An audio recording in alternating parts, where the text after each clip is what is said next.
नमस्कार दोस्तों, आप पढ़ रहे हैं कक्षा 12वीं एनसीईआरटी गणित, जिसमें आज आप पढ़ेंगे प्रश्नावली 5.7। तो देखिए, इस प्रश्नावली में हमें द्वितीय कोटि का अवकलज पढ़ना है।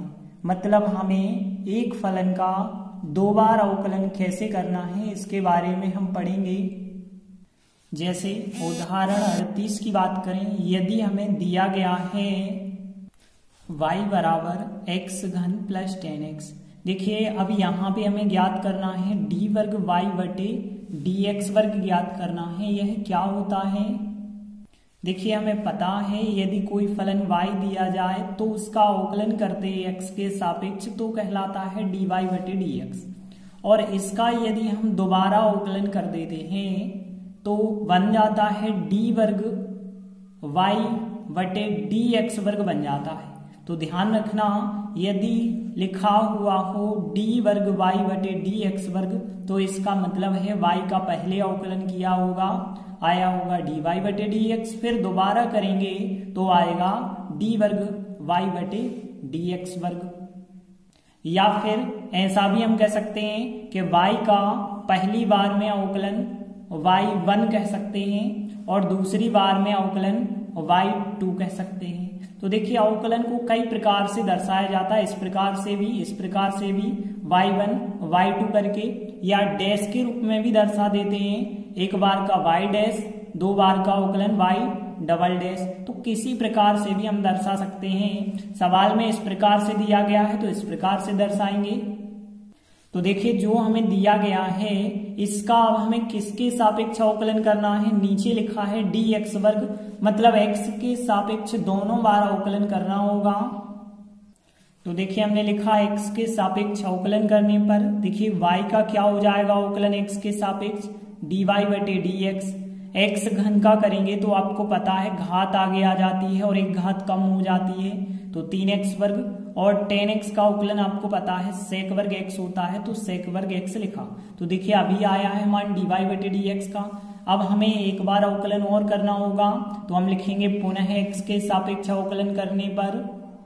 तो देखिए, यदि पुनः x के सापेक्ष अवकलन करेंगे तो इसका क्या बन जाएगा? हमने आपको बताया था कि डी वर्ग y बटे डी एक्स वर्ग बन जाएगा। और देखिए, 3 लिखा हमने, x वर्ग का अवकलन करेंगे तो कितना आएगा? 2x आएगा। और देखिए, सेक वर्ग का करना होगा, लेकिन सेक वर्ग का तो होता नहीं, तो देखिए ऐसा हम लिख सकते हैं सेक x का होल स्क्वायर लिख सकते हैं। अब देखिए, हमें पता है x वर्ग का अवकलन कितना होता है? 2x। तो सेक x का होल स्क्वायर जो होगा इसका अवकलन कितना होगा? 2 सेक x होगा। और इस सेक x का अवकलन हम रिपीट करेंगे, तो सेक x का अवकलन रिपीट करेंगे तो सेक x इंटू 10x होगा। तो देखिए, पहले हमें वर्ग का करना होगा, तो सेक वर्ग का करेंगे तो कितना हो जाएगा? 2 सेक x हो जाएगा। और फिर सेक x का हमें रिपीट करना होगा, तो सेक x का अवकलन कितना होता है? सेक x 10x होता है। और आगे यदि आप सॉल्व करेंगे तो देखिए, यहाँ पे 3 दूनी 6x हो जाएगा, यहाँ पे 2 सेक इंटू सेक वर्ग हो जाएगा, सेक वर्ग x इंटू 10x। तो इस प्रकार से हमें डी वर्ग y बटे डी एक्स वर्ग का मान ज्ञात हो जाएगा। तो उदाहरण 38 कंप्लीट हुआ। इसके बाद देखिए, अगला 39वां उदाहरण है। यह हमें दिया गया है और इसके बराबर हमें सिद्ध करना है। तो देखिए, दिया है हमें y बराबर a sin x plus b cos x। देखिए, यहाँ भी हमें दो बार अवकलन करना होगा, तो हम x के सापेक्ष अवकलन करेंगे। तो x के सापेक्ष अवकलन करने पर देखिए, y का यदि आप अवकलन करेंगे तो x के सापेक्ष कर रहे हैं dy बटे dx हो जाएगा। ये तो यहाँ अचर पद होगा। sin x का अवकलन करेंगे तो sin x का कितना हो जाएगा? cos x। अब देखिए, b तो वैसे ही लिखना होगा, cos x का करेंगे तो माइनस का sin x हो जाएगा। तो देखिए, माइनस चिन्ह हमने आगे लगा के लिखा है, तो dy बटे dx अभी आया, मतलब एक बार अवकलन हुआ। अब हमें दोबारा अवकलन करना होगा, तब हमें डी वर्ग y बटे dx वर्ग प्राप्त होगा। तो देखिए, पुनः x के सापेक्ष अवकलन करने पर dy बटे dx का करेंगे तो क्या हो जाएगा? डी वर्ग y बटे dx वर्ग हो जाएगा। देखिए, अब यहाँ a का तो a रहेगा क्योंकि ये अचर पद है, गुणा में है, cos x का करेंगे तो माइनस का sin x हो जाएगा। फिर देखिए माइनस लिखा और b लिखा, sin x का उकलन करेंगे तो कितना हो जाएगा, cos x हो जाएगा। अब देखिए यहां से यदि हम माइनस चिन्ह कॉमन कर दें तो यहाँ पे a sin x बचा रहेगा, माइनस कॉमन कर दिया है तो यहाँ प्लस b cos x यहाँ पे बच जाएगा। देखिए यहाँ माइनस चिन्ह हमने क्यों कॉमन लिया है, क्योंकि यह पूरी की पूरी जो संख्या बनी है a sin x plus b cos x, ये देख सकते हैं y का मान है तो इसके स्थान पे आप क्या लिख सकते हैं, y लिख सकते हैं। तो देखिए d वर्ग y बटे डी एक्स वर्ग बराबर माइनस y आ चुका है। माइनस y को यदि आप इस तरफ ले आएंगे तो देखिए d वर्ग y बटे डी एक्स वर्ग माइनस y को इस तरफ ले आए हैं तो प्लस का y बन जाएगा, बराबर कुछ नहीं बचा होगा तो 0 लिख देंगे। तो इस प्रकार से देखिए जो हमें सिद्ध करना था वही स्टेप आ जाता है। तो इस प्रकार से यहीं पर हमारा सवाल सिद्ध हो जाता है। तो उदाहरण 39 भी कंप्लीट हुआ। इसके बाद अगला उदाहरण 40 है। यदि y बराबर हमें दिया गया है यह फलन तो हमें सिद्ध करके बताना है इतना। तो देखिए हमने लिखा दिया है y बराबर 3 e पे 2x की पावर प्लस 2 e पे 3x की पावर। अब हम देख सकते हैं यहाँ हमें दोबारा उकलन चाहिए, यहाँ एक बार उकलन चाहिए। तो हम क्या करेंगे, यहाँ पे पहले तो एक बार उकलन करेंगे x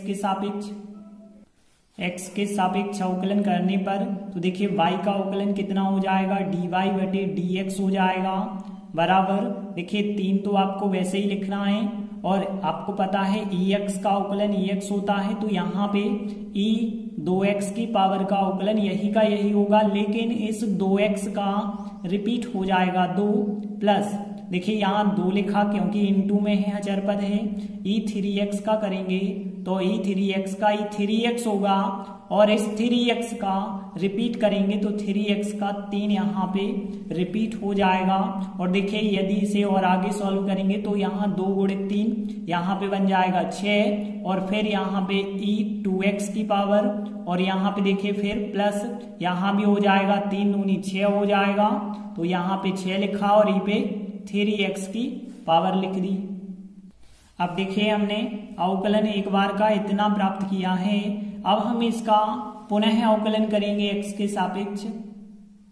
तो हमने लिखा पुनः x के सापेक्ष अवकलन करने पर तो देखिए इसका यदि हम करेंगे तो क्या बन जाएगा, डी वर्ग y बटे डी एक्स वर्ग बन जाएगा और फिर बराबर। अब देखिए हमें इसका बराबर में यह संख्या है तो इसका अवकलन करना है तो 6 के तो 6 ही लिखे। e2x का करेंगे तो e2x का e2x आएगा और 2x का रिपीट करना होगा तो 2x का 2 रिपीट हो जाएगा। सेम बिल्कुल यहाँ पे करेंगे, 6 के तो 6 ही हम लिखेंगे और फिर e3x का e3x ही आएगा उकलन, लेकिन 3x का उकलन आपको रिपीट करना होगा तो 3x का उकलन 3 हो जाएगा। अब देखिए और आगे यहाँ सरल करके हम लिख देते हैं तो 2 गुणित 6 हो जाएंगे, मतलब 12 e पे 2x की घात प्लस 6 3 का गुणा करेंगे तो 18 e पे 3x की घात आ जाएगा। अब देखिए हमने एक बार भी अवकलन कर लिया, 2 बार भी अवकलन कर लिया, फिर भी हमें जो सिद्ध करना था वो सिद्ध नहीं हुआ है। तो अब हम क्या करेंगे, इसकी LHS साइड लेंगे और RHS के बराबर आंसर लाएंगे। तो देखिए हमने लिखा अब हम क्या करते हैं, LHS साइड लेते हैं। तो देखिए LHS साइड में क्या था, d वर्ग y बटे डी एक्स वर्ग माइनस 5 इंटू डी वाई बटे डी एक्स और फिर प्लस का 6y था। तो इसका मान हम ज्ञात करेंगे और 0 के बराबर लाएंगे। तो देखिए डी वर्ग वाई बटे डी एक्स वर्ग का मान हमने यह निकाला है तो हमने यह रखा है 12 e पे 2x की घात प्लस 18 e पे 3x की घात। फिर देखिए माइनस का 5 लिखा हमने और फिर डी वाई बटे डी एक्स का मान कितना निकाला है तो ये रखा हमने कि 6 e पे 2x की घात प्लस 6 e पे 3x की घात और फिर देखिए 6y तो हमने 6 लिखा और y का मान जो क्वेश्चन में दिया गया था y का मान रखा 3 e पे 2x की घात प्लस 2 e पे 3x की घात। देखिए और आगे यदि आप सॉल्व करेंगे तो देखिए यह संख्या तो वैसी ही आप लिख देंगे। तो यहाँ 12 e पे 2x की घात प्लस 18 e पे 3x की घात। देखिए माइनस 5 का गुणा करेंगे तो 6 पंचे 30 e पे 2x की घात, इसका गुणा इससे भी होगा तो यहाँ भी 6 पंचे 30 ई पे 3x की घात, यहाँ पे 6 का गुणा करेंगे तो 6 3 18 और फिर ई पे 2x की घात, यहाँ 6 दूनी 12 हो जाएगा ई पे 3x की घात। अब देखिए यदि आप यहाँ पे जोड़ेंगे तो देखिए यहाँ पे 12 ई पे 2x की घात और 18 ई पे 2x की घात हो जाएंगे 30 और 30 यहाँ ऋण के भी हैं तो कट जाएंगे। यहाँ पे 18 और 12 जोड़ेंगे 30 और ये 30 ऋण के भी हैं, मतलब सब संख्याएं यहाँ पे कट जाएंगी, 0 मिल जाएगा और यही हमारा RHS था। तो इस प्रकार से देखिए जो हमें सिद्ध करना था उसकी हमने LHS साइड ली और हम RHS के बराबर आंसर ले आए हैं, तो हमारा सवाल यहीं पर सिद्ध हो जाता है। इसके बाद देखिए अगला 41वां उदाहरण है, यह दिया गया है और यह हमें सिद्ध करना है। तो देखिए हमें दिया गया है y बराबर साइन इनवर्स x। अब देखिए हमें अधिकतम 2 बार तक अवकलन करना होगा और दोनों बार x के सापेक्ष करना है। तो देखिए x के सापेक्ष अवकलन करने पर देखिए y का अवकलन करेंगे तो y का कितना हो जाएगा, dy/dx हो जाएगा। साइन इनवर्स x का आप लोगों को पता होगा 1/करणी के अंदर 1 माइनस x वर्ग होता है। अब ध्यान देना यदि हम यहाँ पे तिर्यक गुणा कर देते हैं तो यहाँ पे फिर करणी 1 माइनस एक्स वर्ग और इंटू dy/dx बराबर कितना हो जाता है 1। अब देखिए यहाँ करणी लगी है तो करणी समाप्त करने के लिए हम दोनों पक्षों का वर्ग कर लेते हैं। तो देखिए यहाँ पे यदि हम वर्ग करते हैं तो वर्ग करने पर हमें क्या मिलेगा, इसका वर्ग करेंगे तो करणी से बाहर आ जाएगी 1 माइनस एक्स वर्ग। इसका यदि वर्ग करेंगे तो dy/dx का होल स्क्वायर होगा। यहाँ पे जरूर आप ध्यान रखना क्योंकि वर्ग कर रहे हैं तो ऐसा नहीं कि डी वर्ग और यहाँ dx वर्ग, दूसरी बार अवकलन नहीं कर रहे, वर्ग कर रहे हैं और यहाँ पे 1 का वर्ग करेंगे तो 1 ही आएगा। इसके बाद हम पुनः x के सापेक्ष अवकलन करेंगे। तो देखिए पुनः x के सापेक्ष अवकलन करने पर तो देखिए कैसे होगा अवकलन, यहाँ पे एक फलन इतना होगा और एक फलन इतना होगा, 2 फलन हो गए तो आपको नियम लगाना होगा पहला फलन दूसरा फलन। तो देखिए हम क्या करेंगे, पहला फलन दूसरे का अवकलन प्लस दूसरा फलन पहले का अवकलन। तो देखिए इसका अवकलन तो बन जाएगा लेकिन इसका अवकलन कैसे करेंगे, तो देखिए आपको पता है x वर्ग का यदि अवकलन करते हैं तो 2x होता है। अब देखिए यहाँ dy/dx का होल स्क्वायर लिखा है तो इसका यदि हम अवकलन करेंगे तो 2 dy/dx प्राप्त होगा और इसका फिर अवकलन आपको रिपीट करना होगा। तो इसका अवकलन यदि रिपीट करेंगे तो d वर्ग y/dx वर्ग प्राप्त होगा। तो देखिए हमने लिखा, फिर पहला फलन लिखा, दूसरे का अवकलन करेंगे, मतलब इसका अवकलन तो कैसे करना हमने बताया, होल स्क्वायर का पहले करते हैं तो पहले होल स्क्वायर का होगा मतलब 2 dy/dx प्राप्त होगा। फिर इसका रिपीट करेंगे तो यहाँ d वर्ग y/dx वर्ग प्राप्त होगा प्लस दूसरा फलन लिखेंगे मतलब dy/dx का होल स्क्वायर लिखा और पहले का अवकलन करेंगे तो देखिए 1 का तो 0 होगा और x वर्ग का करेंगे तो यहाँ पे 2x होगा और देखिए बराबर में कितना चला 1 का अवकलन भी होगा तो क्या हो जाएगा 0। इसके बाद अब ध्यान देना जो हमें सिद्ध करना है उसमें यहाँ पे dy/dx पे 2 की घात नहीं आ रही है, 1 की घात आ रही है, मतलब 1 dy/dx हमें यहाँ से अलग करना होगा और कहीं भी 2 भी नहीं आ रहे हैं तो 2 भी हमें अलग करने होंगे। तो फिर हम कह सकते हैं कि 2 और dy/dx इन 2 चीजों को अलग करना है तो इन 2 से हम इस समीकरण में भाग दे देते हैं। तो देखिए यदि हम इससे भाग देते हैं तो यहाँ पे 2 dy/dx अलग हो जाएगा, यहाँ पे फिर कितना बचा होगा 1 माइनस एक्स वर्ग बचा होगा और इंटू d वर्ग y/dx वर्ग बचा होगा प्लस। अब यहाँ पे ध्यान देना क्योंकि 2 dy/dx से हम भाग दे रहे हैं तो देखिए यहाँ 1 dy/dx तो अलग हो जाएगा और यहाँ पे साथ में जो माइनस के 2x थे 2 भी अलग हो जाएगा, केवल माइनस का x बचा होगा। तो देखिए माइनस x को हम आगे लिख देते हैं और यहाँ पे बचा होगा 1 dy/dx और देखिए बराबर में 0 का तो 0 रहेगा क्योंकि 0 में किसी का भी भाग दिया जा सकता है। तो देखिए इस प्रकार से हमें यह प्राप्त हो जाता है जो हमें सिद्ध करना था।